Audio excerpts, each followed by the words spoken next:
Unha das enfermidades máis comuns dos nenos desta época é a bronquiolite, da que nos vai falar esta semana a doutora Olga Fernández e o doctor José Villanueva na Escola de Familias. Presta moita atención.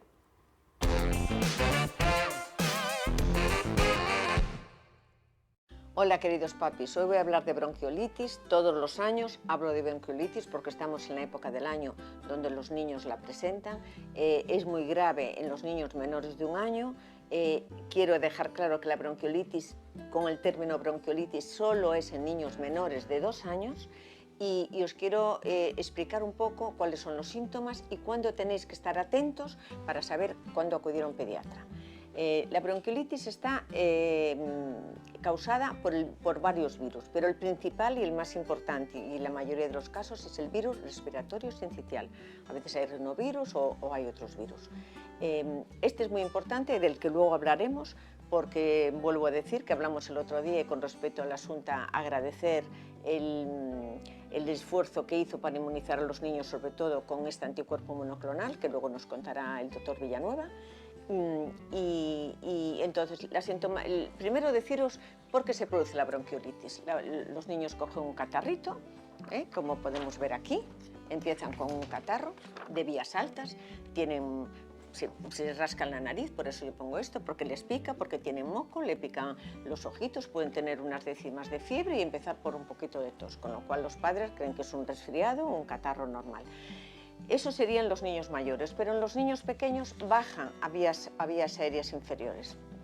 Entonces, lo que empezaba por un catarrito que se transmite por gotitas de flujo al hablar o al toser o al estornudar o al estar en contacto o por las manos, que se puede contagiar, entonces después de la infección respiratoria superior baja, pero a la parte más fina de los bronquios, que son los bronquiolos, que acaban en los alvéolos pulmonares.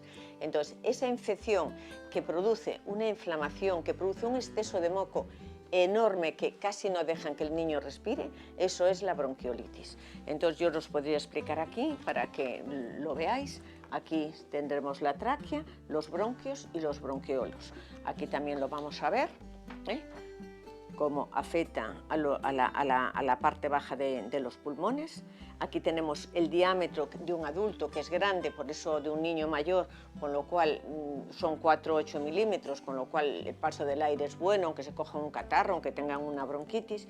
Y aquí sería en un niño pequeño que el diámetro es muy pequeñito, con lo cual enseguida se obstruye el bronquio y entonces impide que respire. Aquí tenemos lo que sería un bronquio normal y aquí tenemos un bronquio lleno de mucosidad. Cuando hay esa inflamación, hay edema, hay mucosidad, apenas se puede respirar y esto también lo podemos ver aquí.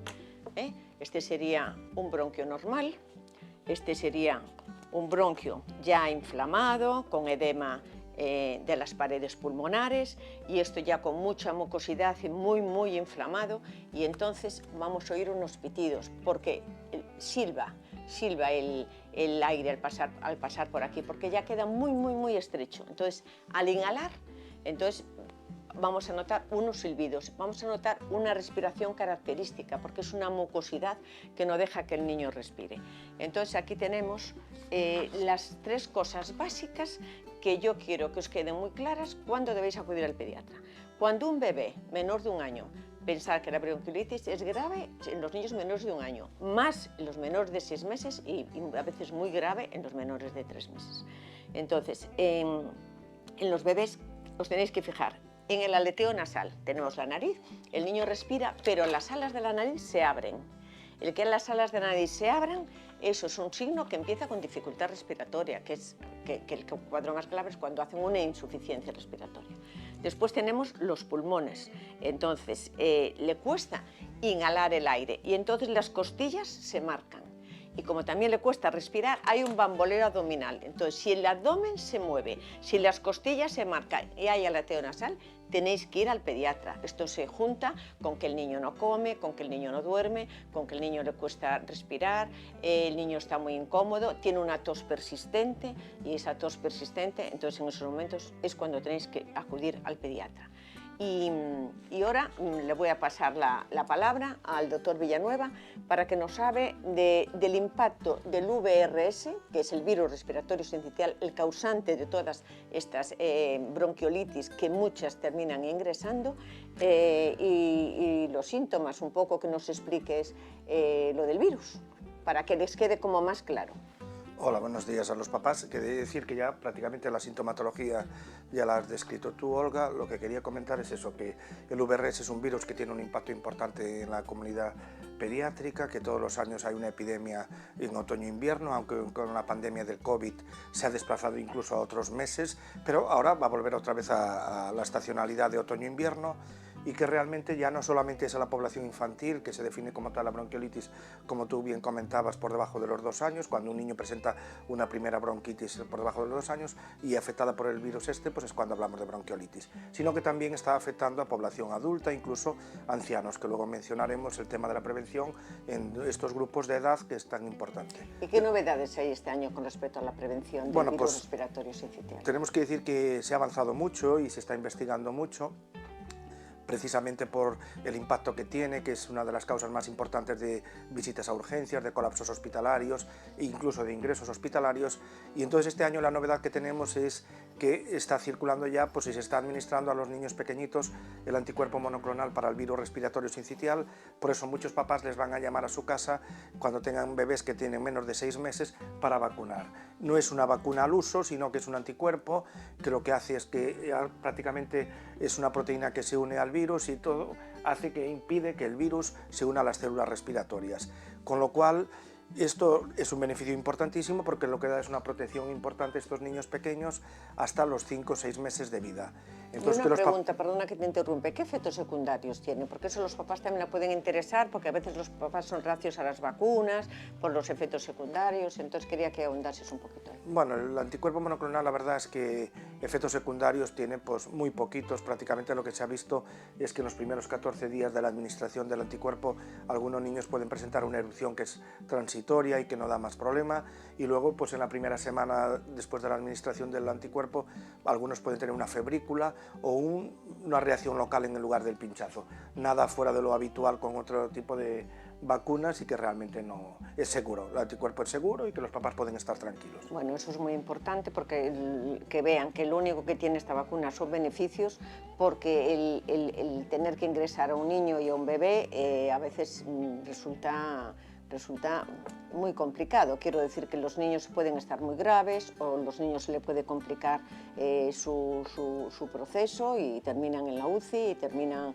a veces intubados. Entonces, antes de llegar a todo eso, pues para eso existen las vacunas, y por eso lo quería decir. Cierto, además después, sí. Te quería comentar, Olga, que exacto, que el beneficio que se ha visto con el anticuerpo monoclonal es lógicamente disminuir ese riesgo de hospitalización en un 80%, que no es poco, y los casos graves en un 71%, Sí, con lo cual el beneficio es muy importante. Y no hay que olvidarnos que también, aunque no es muy alta, hay casos de mortalidad infantil por la bronquiolitis, sobre todo en países menos desarrollados, con lo cual es importante que los papás, cuando les llamen para acudir a administrar este anticuerpo, que vayan confiados, que vayan seguros de que es una actuación muy beneficiosa para los bebés, porque la población de mayor riesgo son precisamente los menores de 6 meses. Los menores de 6 meses puede ser incluso muy grave. Entonces, por favor, que cuando los llame la Xunta que hizo ese esfuerzo de meter esta vacuna, pues entonces vamos a aprovecharla.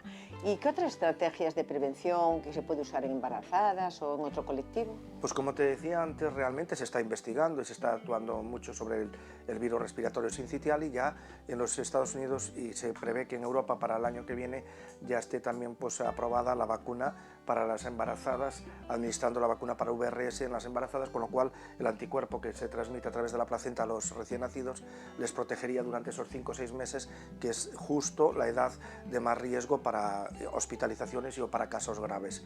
Y también, como te comentaba, ya se está aprobando en Estados Unidos, y se prevé también que para los próximos meses aquí en Europa la vacuna para mayores de 60 años, porque no hay que despreciar que el VRS también afecta a la población mayor, y que incluso tiene una mortalidad que no es despreciable de un 7% en los adultos, sobre todo si tienen factores de riesgo, con lo cual también se actuará en esa población mayor en los próximos años con vacunas. Sí, luego yo insistir que es muy importante en las embarazadas porque le va a pasar la inmunización al bebé, entonces que eso es muy importante. Y después quería que nos hablases un poco de la prevención.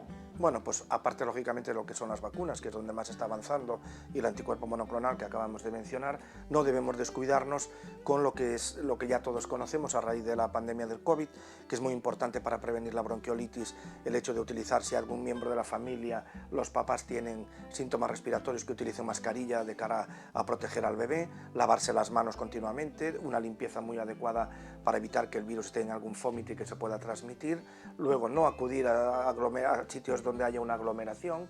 Incluso yo diría que aquellos papás que puedan en el primer año de vida del niño lo puedan tener en casa y no lo manden a la guardería, siempre que puedan, lógicamente ya va a depender de la situación familiar de cada uno, y básicamente pues evitar fumar en el domicilio cuando uno tiene un bebé, y básicamente pues las normas que establecíamos hasta ahora con la pandemia. Sí, yo añadiría ahí que incluso los papás que tengan cuidado, que en los niños menores de 3 meses, nadie que pueda estar acatarrado, un pequeño resfriado, cualquier cosilla que vean, que se acerquen al niño.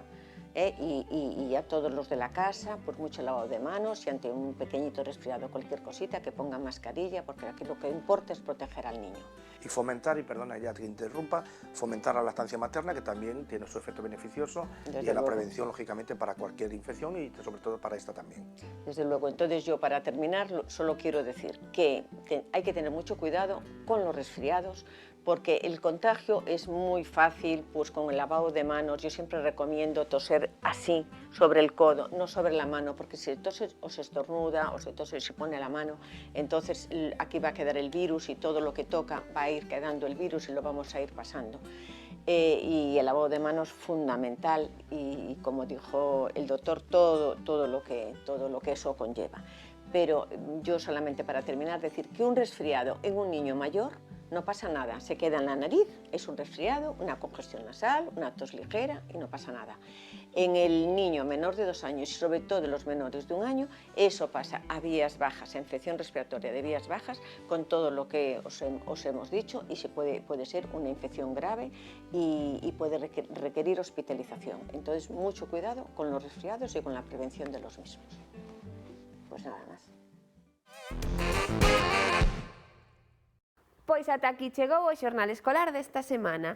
Nos voltamos dentro duns pouquiños días con moita máis diversión, pero mentres lembra que podes enviarnos os vídeos de todo o que pasa no teu colexio ao enderezo xornalescolar@telemiño.com. Aquí vos agardamos. Chao!